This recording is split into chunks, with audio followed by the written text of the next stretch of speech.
Welcome back to part 2 of this week's nuclear news extravaganza. We're doing a victory lap as prices are finally starting to catch up to the fundamentals of the uranium space, the nuclear energy space, right? It's one of the few trades right now that are kicking off massive returns for investors.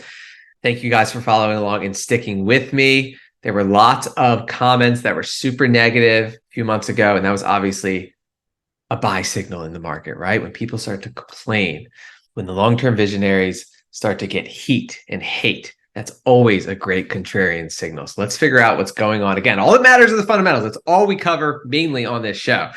Cantor Fitzgerald, uranium price could spike $10 per pound on coming buyer movements. So what are the coming buyer movements? The team assessed that a fundamental demand is coming from hungry utilities looking to secure long-term supply deals. The bull case is very strong with nuclear power capacity only increasing globally. For example, Japan undertaking nuclear power restarts. The firm also noted that while the 2005 to 2007 uranium bull was driven by speculation, primarily from hedge funds, the current price is driven squarely by fundamental end users. And so one of our favorite things to do on this channel is to go through the snowballing weekly news articles about the mass adoption and renaissance taking place in nuclear power. And so again, lots of news just this week. Philippines government set to sign 123 nuke deal with the US. The 123 agreement with the US government is a highly essential covenant that will allow Filipino companies to have access to small modular reactors and other nuclear technologies of the US companies that are being eyed for installation as part of the energy future of the Philippines. The United States is some of the best nuclear power companies in the world at trying to export this brand new technology to the most powerful country on planet Earth, is investing in this space, really trying to expand it all around the world. Very bullish. European companies set US grants for small modular reactor projects. Studies could speed up permitting and construction schedules. Companies from Slovakia, Poland, Czech Republic have been awarded grants by the US-led Phoenix project to finance feasibility studies for the conversion of coal-fired power plants to nuclear power plants using small modular reactor technologies. Again, US exporting this technology, supporting it around the world. It wants to have some sort of measure of influence in the global energy story, and this is how it's doing it. Pretty massive if you understand what's going on behind the scenes. Now, just to hammer this point home, US announces new support for Ghana's civil nuclear energy program under the first capacity building program, right? So that's what's going on globally. The US and Western countries actually trying to influence developing nations' energy grids using nuclear energy, which requires scarce above ground uranium.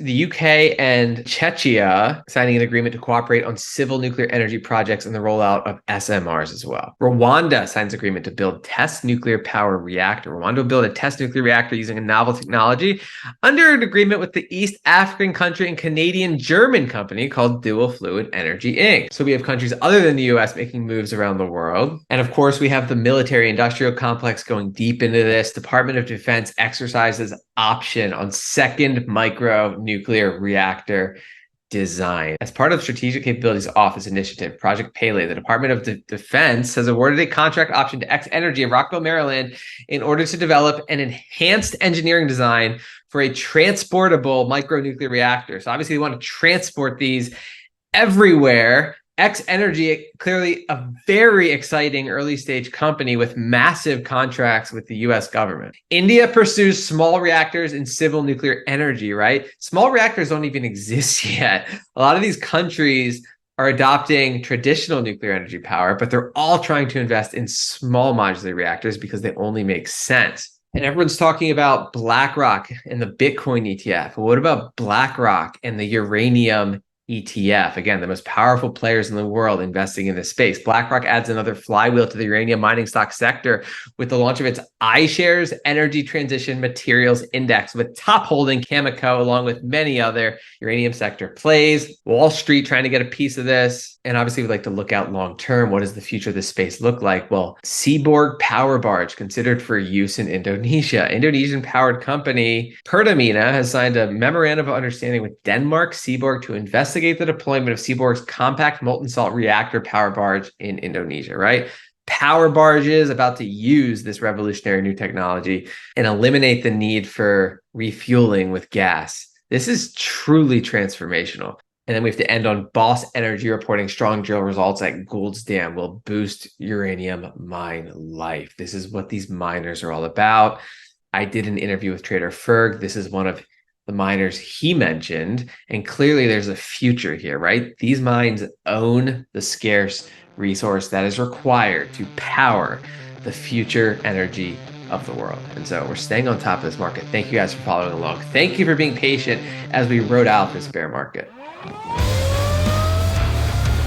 Holding volatile assets in choppy markets requires a touch of insanity. There's a reason that only Jeff Bezos and a handful of other people actually made life-changing returns on Amazon, even though the fundamentals, the growth of the asset were incredible, right? But it goes against human nature to hold on through the thick and the thin and the pain. And so that's why very few people make money investing. That is also why very few people have a six-pack, because it's not natural to burn the body fat off, to keep the muscle mass. And so I partnered up with the mad chemists over at Insane Labs. They have figured out the body, they've hacked it, highest quality ingredients, absolute best formulations for just scorching body fat. And I also have a code which I'm going to share with you guys. Look at the savings of this code, right? This is my order I'm placing right now. It's $94.90. What happens when I put in the IL early stage code? Hit apply. It goes straight down to $52. That is what that code does. If you're trying to do this naturally,